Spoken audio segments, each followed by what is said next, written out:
I-eat tayo ng dessert for today. No?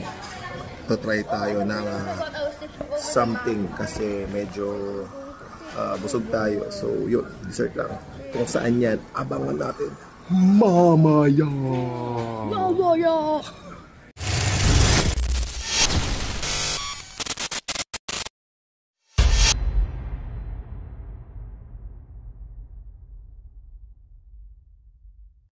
Nandito tayo ngayon sa Hubing Korean Dessert Cafe.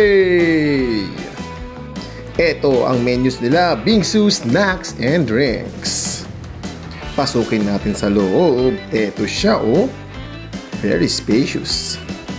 Tulad ng kanina, yan yung mga menus nila. Yan, screenshot. So ito in order natin, mango cheese. Tikman natin yan. Ayan oh. Tingnan nyo naman yung titig ko dyan. Takam na takam tayo. Lasang-lasa yung mango saka yung cheese. Hindi masyadong matamis, suwabe lang. Kaya inulit ko yan. Eto naman yung sa mga bata. Titikman natin to, choco cookie. Pang bata, yan, gustong-gusto yan ng anak ko. Siyempre tayong unang titigim dahil camera shy sila eh, no? Ayan, sinamahan natin ng frap. Panalo, matamis-tamis lang.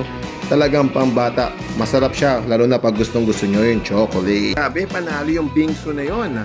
So, sa mga nagtatanong kung saan po yun, doon ay matatagpuan sa 5th floor, Ayala Feliz, katabi ng Time Zone. So, this is Coach H-Bomb, out!